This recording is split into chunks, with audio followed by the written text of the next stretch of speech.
नमस्कार, स्वागत है आप सभी का निवेश की एबीसीडी में। मैं हूं आपके साथ कविता थपलियाल और हर हफ्ते की तरह हम निवेश की बारीकियों को आसान भाषा में समझाते हैं हमारी इस बेहद खास पेशकश के जरिए। और बाजार के दिग्गज, निवेश जगत के दिग्गज हमारे साथ जुड़ते हैं और आज भी एक दिग्गज हमारे साथ जुड़ रहे हैं, Ashish Somaiya, CEO White Oak Capital AMC. Ashish, बहुत बहुत धन्यवाद, आपने समय निकाला हमारी इस बेहद खास पेशकश के लिए, निवेश की एबीसीडी। और बहुत समय के बाद आपसे बातचीत हो रही है। आप ट्रैवल कर रहे थे तो धन्यवाद, आप आते ही जुड़ सके हमारे साथ। और बहुत सारे एस्पेक्ट्स पर बात करनी है आपसे, लेकिन चलिए बाजार की ही चाल से हम शुरुआत करते हैं, जो कि प्रथा अनुसार हमेशा इसी तरह के सवाल होते हैं आपसे पहले। तो बाजार की ये तेजी और बुलिश टोन, मेरे ख्याल से कोई भी फैक्टर, कोई भी ट्रिगर इसको डिस्टर्ब करता हुआ नहीं दिखाई दे रहा है। कुछ अगर चीज़ें हावी होती भी हैं तो वो एक आध सेशन तक होती हैं, उसके बाद बाजार उसको पचा लेता है और आगे बढ़ जाता है। अब मेरे ख्याल से ट्रिगर्स को लेकर बाजार थोड़ा सा दिशाहीन है। ऑब्वियसली ग्लोबल ट्रिगर्स होंगे ही, और ऐसे में मैं चाहती हूँ कि आप दर्शकों को ये समझाएं कि ये अंडरटोन और कितनी बढ़ सकती है, कंसिडरिंग अब एक रेट कट सिनेरियो भी हम बनता हुआ देख रहे हैं। अब तो बात इस बात की हो रही है कि 25 बीपीएस होगा या 50 बीपीएस होगा। क्या यही एक लौता ट्रिगर है जिस पर बाजार अब निगाह बनाए हुए है, आशीष? जी, आपने जो अपने ये जो ओपनिंग रिमार्क्स और डिस्क्रिप्शन में एक वर्ड यूज किया, दिशाहीन, वो आई थिंक सही डिस्क्रिप्शन है अभी के माहौल के लिए। क्योंकि अगर आप देखिएगा, जैसे आपने बताया कि यूएस में रेट कट होगा, तो जाहिर सी बात है कि यूएस में जब रेट कट की बात हो रही है तो वो यूएस की आर्थिक व्यवस्था को लेकर के कुछ ना कुछ नेगेटिव चीजों को लेकर के ही रेट कट की बात होगी।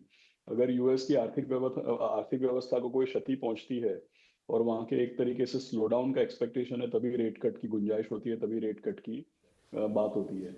और आमतौर पे इतने समय तक हाई इंटरेस्ट रेट्स रखने के बाद जब उनकी आर्थिक व्यवस्था में एक स्लो डाउन आने की एक्सपेक्टेशन है, तो वो बिल्कुल एक डिसिप्लिन तरीके से अनवाइंडिंग होगा ऐसा जरूरी नहीं है। काफी ऊंच नीच, कोई ना कोई एक्सीडेंट्स कुछ ना कुछ देखने को मिल सकता है। तो यूएस को लेकर के वो एक मेन ट्रिगर रहेगा। दूसरी बात अगर आप देखें, तो हमारे यहाँ पे भी रिजल्ट्स अगर आप देखें तो कोविड के बाद 2021, 2022 और 2023 में आउटस्टैंडिंग रिजल्ट्स रहे। लेकिन अभी जो हम देखें तो बैंकिंग सेक्टर में किस तरीके का आगे जाके कंटिन्यूटी रहेगी नहीं रहेगी ग्रोथ की, कंजम्पशन की अगर हम बात करें, प्राइवेट सेक्टर के एपेक्स में एक थोड़ा बहुत रिवाइवल देखने को मिल रहा है, बट वो कितना सस्टेनेबल है। बात यह है कि काफी सारी चीजें जो है वो अनसर्टेनिटी में अभी दिख रही है, पहली बात। दूसरी बात, अगर मैं निवेशकों के नजरिए से देखूं तो पिछले 3-4 साल में उम्मीद से ज्यादा रिटर्न लोगों का ऑलरेडी बना है, और वही उत्साह के साथ लोग अभी भी पैसा लगा रहे हैं। लेकिन मुझे ऐसा लगता है कि यहाँ से पिछले 3 साल में जिस तरीके का रिटर्न बना है, और खासकर मार्केट में पिछले 2-3 साल जो चीजें चली हैं, ना ही उस तरीके का रिटर्न आगे रहेगा, और ना ही जो चीजें पिछले 2-3 साल में चली हैं वो आगे जाकर के चलेगी। और कम से कम मार्केट में एक सेक्टर रोटेशन देखने को मिल सकता है हमको। ऑलराइट, भारतीय बाजार में अब क्योंकि तिमाही नतीजों का जिक्र भी हुआ है, तो ऐसे में हम अब वैल्यूएशन के लिहाज से कहाँ इंप्रूवमेंट आती हुई देखेंगे? जब मैं इंप्रूवमेंट कह रही हूँ, इसका मतलब ये होगा साफ तौर से कि रियलिस्टिक वैल्यूएशन जिसकी हम सबको उम्मीद थी, और खासतौर से मिड कैप स्मॉल कैप जैसे एरिया में, तो जिस तरह के तिमाही नतीजे आए हैं उस बेसिस पर अब रियलिस्टिक वैल्यूएशंस हम कहाँ कहाँ किन किन स्पेसिफिक सेक्टर्स में देखेंगे, आशीष, आपके मुताबिक? देखिए, अगर आप मुझे बोले तो जैसा मैंने कहा कि एक सेक्टर रोटेशन की पॉसिबिलिटी है। वो सेक्टर रोटेशन की जो बात है वो उसी को लेकर के है कि भाई पैसा तो लोग लगा रहे हैं, लेकिन पिछले 2-3 साल में हम देखें जैसे क्या चल गया, रेलवेज, डिफेंस, इंफ्रास्ट्रक्चर, एक जेनेरिक टर्म जिसको पब्लिक सेक्टर एंटरप्राइज बोलते हैं हम लोग। तो देखिए क्या है कि 2006, 7, 8 में भी हमने देखा कि जब बाजार में काफी सारे स्टॉक्स और कभी कभी पूरे पूरे सेक्टर्स बस केवल ऑर्डर बुक को लेकर के चलने लगते हैं, तो बात यह है कि भाई आमतौर पे तो मार्केट में कंपनियों का जो परफॉर्मेंस है वो फ्री कैश फ्लो के तौर पे देखा जाता है। लेकिन जब लोग काफी चीजों को बहुत उत्साह के साथ और बहुत एक्साइटमेंट के साथ आगे एक्सट्रापोलेट करते हैं, तो फ्री कैश फ्लो को भूल के ऑर्डर बुक के ऊपर ही काफी सारी डिस्कशंस हो जाती हैं, काफी सारी वैल्यूएशंस हो जाती हैं। और 2006-7-8 में भी हमने देखा, तभी national highway authority, golden quadrilateral, पूरे इंडिया भर के जो नए नए एयरपोर्ट्स, ये सब चीज़ों की बात होती थी, और तभी भी सब ऑर्डर बुक पे ही चलता था, और तब भी गवर्नमेंट सबसे बड़ा इन्वेस्टर होता था। तो वो सारे हाईवेज, सारे पोर्ट्स और सारे एयरपोर्ट्स तो हमने देखे हैं, लेकिन उन कंपनीज के शेयर होल्डर्स और ऑर्डर बुक के भरोसे पर जो शेयर चल पड़े, उसके फिर कितने साल के बाद रिजल्ट आए, वो हमारे सामने है। तो क्या है कि जब बहुत उत्साह होता है मार्केट में तो ऑर्डर बुक पे काफी कुछ चल जाता है, लेकिन अल्टीमेटली फ्री कैश फ्लो और फ्री कैश फ्लो का अपॉर्चुनिटी कॉस्ट से ज्यादा रिटर्न आना, ये बहुत जरूरी होता है। इसलिए मैंने बताया कि भाई पिछले 2-3 साल में जो चीजें बहुत ज्यादा चल गई है, वो अब कहीं ना कहीं थकेंगी, कहीं ना कहीं रुकती हुई नजर आ रही है। और क्योंकि रिलेटिव वैल्यूएशंस या अट्रैक्टिव वैल्यूएशंस की बात हो रही है, तो पिछले 2-3 साल में जो चीजें नहीं चली हैं, जैसे अगर आप देखें फार्मास्यूटिकल्स, केमिकल्स, कंज्यूमर के सर्टन पॉकेट्स, मतलब सारे के सारे नहीं, but some pockets of consumer, banks में ग्रोथ थोड़ा क्वेश्चनेबल है, क्योंकि नेट इंटरेस्ट मार्जिन के ऊपर प्रेशर बनता हुआ नजर आ रहा है, लेकिन कम से कम वहाँ पे प्राइवेट सेक्टर बैंक्स में वैल्यूएशन कंफर्ट है। और तीसरा चीज ये मैं कहूंगा कि जैसे अगर आप देखें आईटी, तो ऑन अ कॉन्ट्रेरियन बेसिस, जैसे हमारे पोर्टफोलियोज में ऐसी आईटी कंपनीज हैं जो बैंकिंग एंड फाइनेंशियल सर्विसेज को सर्व करती हैं, तो स्टॉक पिकिंग बेसिस पे, मतलब small and mid cap IT, selective basis पे, ये भी अच्छा परफॉर्म कर सकते हैं। तो इसलिए मैं कह रहा था कि एक सेक्टर रोटेशन की गुंजाइश है, जो ऑलरेडी नजर आ रहा है हमको बाजार में।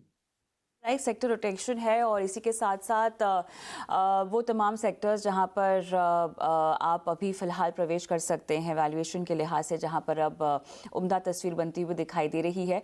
अब ये अगर हम पूरा छमाही समझना चाहें तो जिन सेक्टर्स की आपने बात की है वहां पर आपका हाउस व्यू कितना भारी पड़ता हुआ अब आपको दिखाई दे रहा है, या कितना आप आगे जाते हुए दिखाई दे रहे हैं, क्योंकि ये बहुत एक्शन पैक्ड कुछ महीने अब रहने वाले हैं, ग्लोबली इवेंट्स हैं, और साथ ही जो आप रोटेशन की बात कर रहे हैं उसका भी इम्पैक्ट हम बाजार में पड़ता हुआ देखेंगे।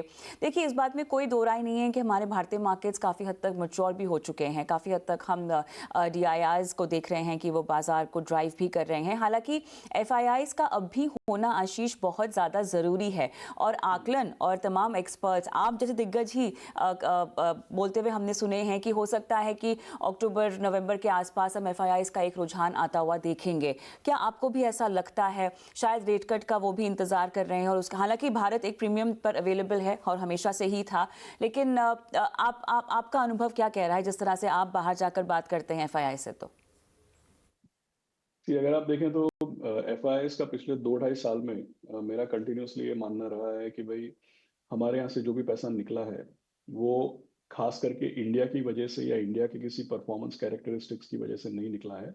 मेरा ऐसा मानना है कि इंडिया से जो भी पैसा निकला है, वो ग्लोबल इमर्जिंग मार्केट की जो बास्केट है, उसकी वजह से निकला है। और जो भी चूज करके डेलिबरेटली खास करके इंडिया में पैसा लगाना चाहते हैं, वैसे इन्वेस्टर्स इंडिया में पैसा कंटिन्यूसली लगा रहे हैं। इसका एक मैनिफेस्टेशन या एक एग्जांपल हम भी है, क्योंकि हमारा करीब करीब $6 बिलियन का पोर्टफोलियो है जो हम फॉरेनर्स और फॉरेन इन्वेस्टर्स के बिहाफ पे मैनेज करते हैं। तो अपनी तरफ से तो हम बोल सकते हैं कि हमारा continuously as F I net positive flow रहा है। बट ये अलग रहेगा क्योंकि हम लोग डेडिकेटेडली इंडिया के लिए एफ आई इन्वेस्टर माने जाते हैं। लेकिन इंडिया में काफी बड़ा एक ऐसा मजमा है जो ग्लोबल इमर्जिंग मार्केट्स बास्केट के द्वारा पैसा लगाता है। तो ग्लोबल इमर्जिंग मार्केट्स बास्केट के साथ क्या हुआ है तो सब जानते हैं, क्योंकि चाइना, ताइवान, रशिया, काफी सारी कंट्रीज में काफी दिक्कतें आई, तो ग्लोबल इमर्जिंग मार्केट बास्केट का पैसा निकल रहा था। अब आने वाले समय में देखिए, ग्लोबल इमर्जिंग मार्केट्स में कंट्री स्पेसिफिक इश्यूज के अलावा एक चीज ये भी होती है कि भाई ग्लोबल इमर्जिंग मार्केट्स की जो करेंसीज हैं, इनका डॉलर के साथ इनवर्स रिलेशनशिप है। जब पिछले 2.5 साल से इंटरेस्ट रेट्स बढ़ रहे थे, 3 साल से इंटरेस्ट रेट्स जब बढ़ रहे थे, तो डॉलर काफी स्ट्रेंथ दिखा रहा था। डॉलर स्ट्रेंथ दिखाएगा तो जाहिर सी बात है इमर्जिंग मार्केट करेंसीज में डेप्रिसिएशन देखने को मिलेगा। और इमर्जिंग मार्केट करेंसीज में अगर डेप्रिसिएशन देखने को मिलेगा, तो कोई भी ग्लोबल इन्वेस्टर है वो इमर्जिंग मार्केट्स में पैसा लगाने से पहले एक बार रुकेगा। मतलब जाहिर सी बात है, समझिए हमारा कोई रिश्तेदार है, हमको उसको यूएस में पैसा भेजना है, और हमको दिख रहा है कि रुपया अप्रिशिएट करने वाला है थोड़े समय में, तो हम रुकेंगे, अप्रिशिएट करने के बाद भेजेंगे। या अगर हमारे रिलेटिव को हमको पैसा भेजना है और वो दिख रहा है कि भाई रुपया डेप्रिशिएट हो रहा है, तो थोड़ा रुक के करेंगे तो उनको उतने कम डॉलर लगेंगे। सो जब करेंसी में एक तरीके का मूवमेंट होता है, तब लोग रुक जाते हैं। लेकिन अगर यूएस में इंटरेस्ट रेट कट की बात चल रही है तो जाहिर सी बात है कि डॉलर भी अपनी स्ट्रेंथ छोड़ता हुआ दिख रहा है, और डॉलर अगर अपनी स्ट्रेंथ छोड़ता हुआ दिखेगा तो रुपये में अप्रिसिएशन का ट्रेंड बनेगा, और फिर अगर आप देखें तो एफआईआईस का कंफर्ट इन्वेस्ट करने का ज्यादा बन सकता है। तो आई एग्री विथ यू, थोड़ा लंबा एक्सप्लेनेशन, लेकिन एग्री विथ यू कि भाई सितंबर अक्टूबर अगर यूएस में रेट कट्स होते हैं, और पिछले 3-4 दिन में भी हमने देखा है कि डॉलर इंडेक्स जो है वो आई थिंक 102 वगैरह के लेवल पे आके डॉलर थोड़ा वीक होता हुआ नजर आया है। तो डॉलर जब वीक होता है तब ऐसी पॉसिबिलिटी जरूर बनती है कि इंडिया में और इमर्जिंग मार्केट्स में पैसे का फ्लो बढ़े। आशीष, थोड़ा सा रिटेल निवेशकों के लिहाज से अब सवाल पूछना चाहूँगी मैं, क्योंकि उन्होंने जिस तरह का ट्रेंड बाजार में देखा, और ख़ासतौर से एसआईपी के नंबर्स जो कि हर महीना हम देख रहे हैं कि रिकॉर्ड ऊंचाई छूते हुए दिखाई दे रहे हैं। बाजार एक चाल दिखा तो रहा है, लेकिन कहीं ना कहीं अनिश्चितता, जो कि बाजार का स्वभाव भी है, वो भी रहती है। लेकिन एसआईपी को लेकर और रिटेल निवेशकों के बाजार में रुझान को लेकर क्या किसी भी तरह की कमी आप भाप रहे हैं? इसीलिए पूछ रही हूँ क्योंकि भले ही नंबर्स अच्छी तस्वीर हमें दिखा रहे हैं, लेकिन कहीं ना कहीं अगर एक डीप फॉल और उसके लगातार कुछ सेशन अगर बने रहे ऐसे, क्योंकि इस तरह के निवेशकों ने ये फॉल देखी नहीं है, इस तरह की बाजार की चाल देखी नहीं है, तो उनका मनोबल टूट जाएगा और कहीं ना कहीं विश्वास भी डगमगाएगा इसी के साथ साथ। तो एक बार फिर से क्या हम ऑपोजिट डायरेक्शन में एसआईपी के नंबर्स और रिटेल पार्टिसिपेशन को जाता हुआ देखेंगे, या आपके मुताबिक वो दौर अब बाजार में खत्म हो चुका है? लोगों में पूरी तरह से समझ नहीं हो कि बाजार को कैसे प्ले आउट करना है, लेकिन इतना तो जानते हैं कि इन्वेस्टमेंट की रणनीति शायद बनाना ज़रूरी होता है, ट्रेडिंग करें या इंट्राडे के लिहाज से भी, लेकिन निवेश का एक नज़रिया बहुत ज़रूरी है। कैसे आप समझते हैं रिटेल निवेशकों को और उनके पार्टिसिपेशन को? जी, बहुत बढ़िया सवाल है ये कविता जी। एक्चुअली इसमें 3 से 4 डिफरेंट एंगल्स या डिफरेंट एस्पेक्ट्स आते हैं। जो आपने लास्ट में बताया वो मैं पहले टच अप ऑन करूंगा कि भाई देखिए, कोई इक्विटी में ट्रेडिंग करता है, कोई म्यूचुअल फंड के द्वारा करता है, कोई एफएनओ करता है। अल्टीमेटली बात यह है कि भाई सबका जरिया अलग अलग होता है, लेकिन एक बात तो तय है कि जिस तरीके की स्ट्रक्चरल चेंजेस हुई हैं, लोग कैपिटल मार्केट के साथ जुड़ रहे हैं, और उसमें मुझे कोई चेंज होता हुआ नजर नहीं आ रहा है। दूसरी बात यह है कि भाई अगर आप एसआईपी के फ्लोज या ओवरऑल म्यूचुअल फंड निवेशकों के फ्लोज की बात देखते हैं, तो उसमें एक स्ट्रक्चरल ट्रेंड है और एक सिक्लिकल। देखिए, सिक्लिकल फैक्टर्स हमेशा रहेंगे ही कि भाई पिछले साल 2 साल में लोगों का पैसा बना है कि नहीं बना है, बहुत ज्यादा बना है या कम बना है। एक्सपेक्टेशंस जितने ज्यादा होंगे उतने आगे जाकर के टूटने का डर होता है। तो ये सिक्लिकल फैक्टर्स हमेशा रहेंगे, और आज का मुझे ऐसा समझ में आ रहा है कि लोग धीमे धीमे, जैसे पहले भी मैंने बताया कि एक दिशाहीन है, अनिश्चितता है, अनसर्टेनिटी बढ़ गई है, तो डेफिनेटली मुझे एक तरीके से स्लो डाउन, समझिए कि आज हम 22 अगस्त की बात करते हैं, तो पिछले थोड़े हफ्तों में फ्लोज में एक तरीके का स्लो डाउन नजर आ रहा है। दूसरी चीज, अगर आप नेट फ्लोज की बात करें, मतलब इनफ्लो माइनस आउटफ्लो, तो आउटफ्लो भी दिख रहा है जहां पे लोग थोड़ा बहुत समझिए कि प्रॉफिट बुकिंग कर रहे हैं कि भाई ज्यादा रिटर्न बन गया तो थोड़ा पैसा कम कर लेते हैं, या इक्विटी फंड में से निकाल के बैलेंस एडवांटेज फंड में डाल देते हैं, या कहीं आर्बिट्राज फंड में पार्क कर देते हैं, या पहले बहुत ज्यादा रिटर्न बना है तो उसको थोड़ा प्रॉफिट बुक कर लेते हैं। तो एक ये भी बिहेवियर देखने को मिल रहा है कि भाई इनफ्लोज में, देखिए एनएफओज आते हैं, कभी कोई एनएफओज बड़ा पैसा कलेक्ट करते हैं, वो तेजी में होता है। लेकिन अगर आप होलिस्टिकली बात करें, क्योंकि एनएफओ समझिए किसी भी महीने में एनएफओ होता है, वो मार्केट के फ्लो का 15% होता है, 10% होता है, 20% होता है ज्यादा से ज्यादा। लेकिन नॉर्मल फ्लोज की अगर मैं बात करूं, तो नॉर्मल फ्लोज में एक तरीके का स्लो डाउन और एक तरीके की प्रॉफिट बुकिंग, इस तरीके का सिक्लिकल फैक्टर हमको देखने को मिल रहा है। तो मार्केट जब लोगों को रिवॉर्ड करेगा, या मार्केट में लोग जब कंफर्टेबल होंगे, तो फ्लो बढ़ेगा। मार्केट में किसी कारण से अनिश्चितता होगी, कंफर्ट लोगों का घटेगा, तो फ्लो थोड़ा कम होगा। ये सिक्लिकल फैक्टर से हेडविंड टेलविंड बनता रहेगा। लेकिन जो ओवरऑल स्ट्रक्चरल फैक्टर है, स्ट्रक्चरल फैक्टर ये है कि भाई पिछले 20-25 साल में इंटरेस्ट रेट्स काफी गिर चुके हैं।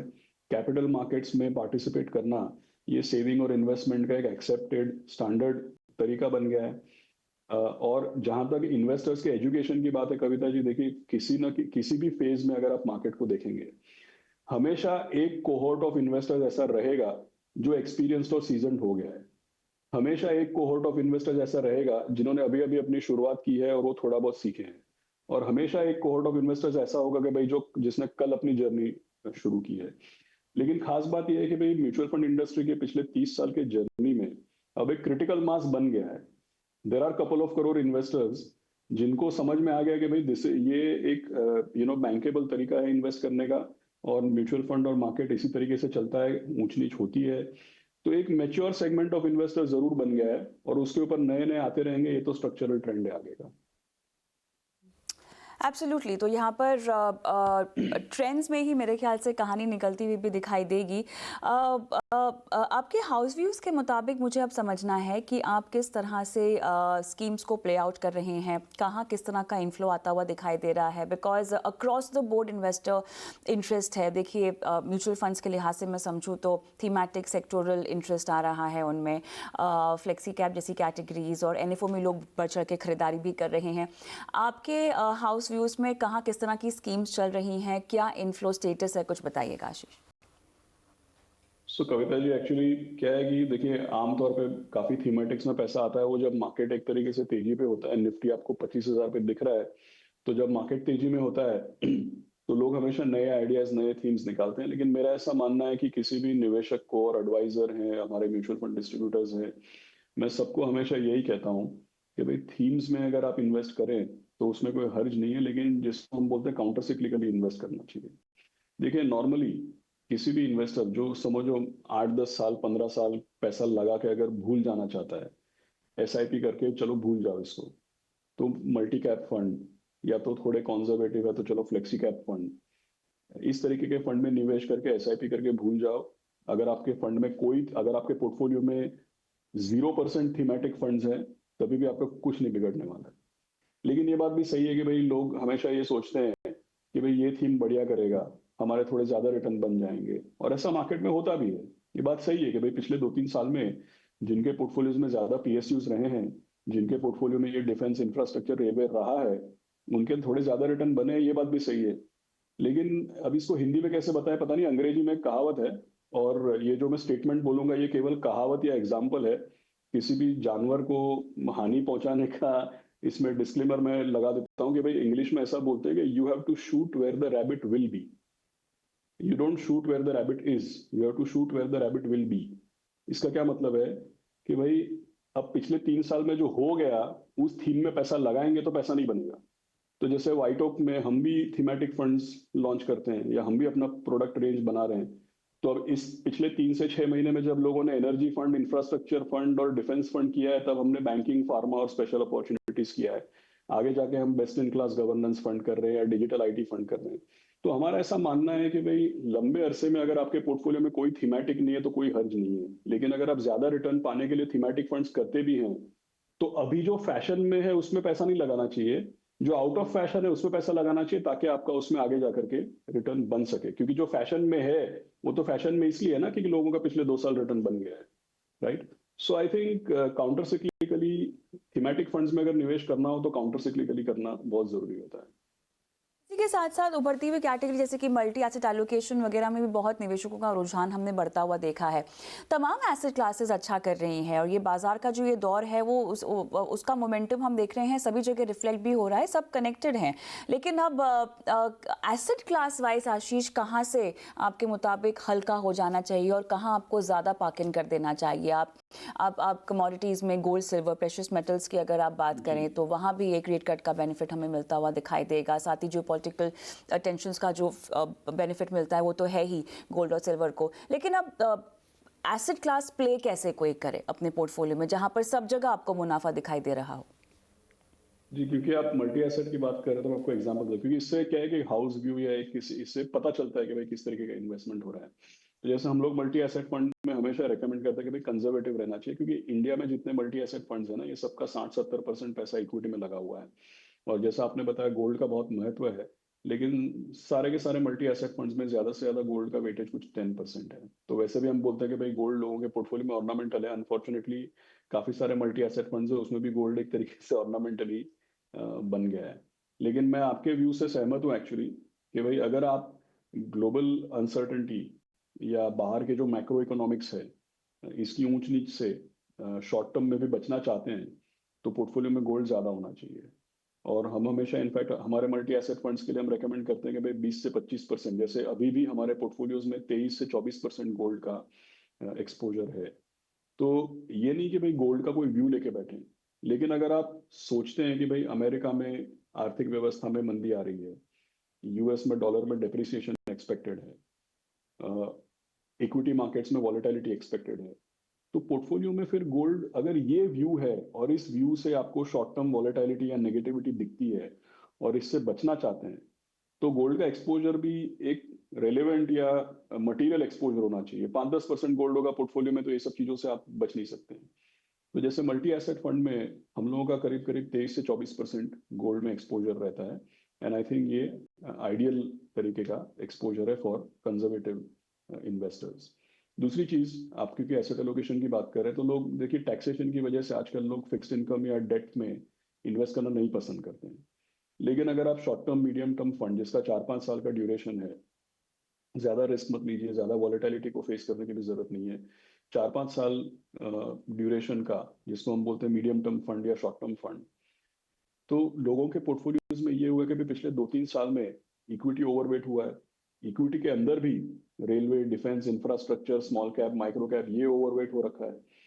तो इक्विटी और इक्विटी के अंदर खास करके ये small cap, micro cap, railway, infrastructure, PSU, defence, ये सब वेटेज कम करके इक्विटी के अंदर अपने पोर्टफोलियो को थोड़ा लार्ज कैप की तरफ और थोड़ा उन सेक्टर्स की तरफ लाइए जो चले नहीं है अभी तक। पहला तो ये चीज़ है। और एसेट क्लास लेवल पे अगर बात करें तो देखिए कि भाई अगर आप इक्विटी में ओवर एक्सपोज हैं तो थोड़ा मीडियम टर्म डेट और थोड़ा गोल्ड की तरफ भी अपना एलोकेशन को चेंज किया जाए। चलिए, तो यहाँ पर पोर्टफोलियो के लेवल पे तो बात हो गई है और मेरे ख्याल से डिस्कशन के आखिरी छोर पर भी हम पहुँच चुके हैं। अब पोजिशनल और नियर टर्म आउटलुक पर तो आपसे बातचीत हम करते नहीं हैं, हमेशा जब भी बातें होती हैं लॉन्ग टर्म ही बात होती है, लेकिन फिर भी मैं चाहती हूँ कि वैसे तमाम पहलुओं पे बात हो गई है, सेक्टर स्पेसिफिक बातचीत हो चुकी है, पोर्टफोलियो को रीशफल रिवैम्प करने पर बातचीत भी हो गई है, लेकिन फिर भी अगर आपको कहीं पर छोटी अवधि का कोई व्यू बनाना हो, मेरे ख्याल से टॉप 3 सेक्टर्स जहाँ पर आपको लगता है कि इन कंपनियों में फिलहाल फेयर वैल्यूएशंस है और अभी के समय में अगर आपका कोई छोटा या पोजिशनल व्यू है मीडियम टर्म आउटलुक तक का, तो आप बना कर सकते हैं। सो अगर सेक्टोरल व्यूज अगर हम बात करें तो जैसे प्राइवेट सेक्टर बैंक्स हैं, सिलेक्टिवली आईटी डिजिटल कंपनीज हैं, फार्मास्यूटिकल्स एंड केमिकल्स, और सिलेक्टिवली जैसे कंज्यूमर स्टेपल्स, कंज्यूमर डिस्क्रेशनरी, लेकिन इसमें सिलेक्टिव रहना पड़ेगा। सो टॉप 3 और फिर थोड़ा बहुत consumer, these are the 4 things जो मेरे ध्यान में आता है। आशीष, बहुत अच्छा लगा आपसे बातचीत करके। हमेशा जब बात करते हैं तो काफ़ी सीखते भी हैं बाजार को लेकर और इंडस्ट्री ट्रेंड और निवेशकों के ट्रेंड के बारे में बहुत जानकारी मिलती है।